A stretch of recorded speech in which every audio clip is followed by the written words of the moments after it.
Македонските фабрики за производство на масло за јадење повторно се во сериозен проблем, откако најавената количина од 2000 тони нерафинирано масло од Србија денес не пристигна, а цистерните се вратиле празни. Наместо тоа, Србија пуштила за извоз само рафинирано масло во пакување од 1 литар кое доаѓа во нивни бренд. Ова значи дека за да работат штипски брилијант, велешки кристал и струмички бисер, суровината и натаму набавуваат од други земји по повисоки цени. Ние мораме да купуваме од Украина, Романија, Бугарија. Поскапо е и со тоа очекуваме цената да расте.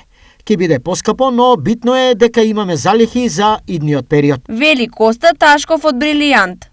Дали во периодот што следи македонската и српската влада повторно ќе се договараат за увоз на суровина е неизвестно, но ако состојбата остане ваква, јасно е дека цената на зејтинот ќе се покачува. Во меѓувреме, владата минатата недела даде препораки маркетите самите да одлучат колку шишиња зејтин максимално може да продадат на еден купувач. А ако не се почитува ова, владата на седница ќе донесе одлука со која ќе ги ограничи количините.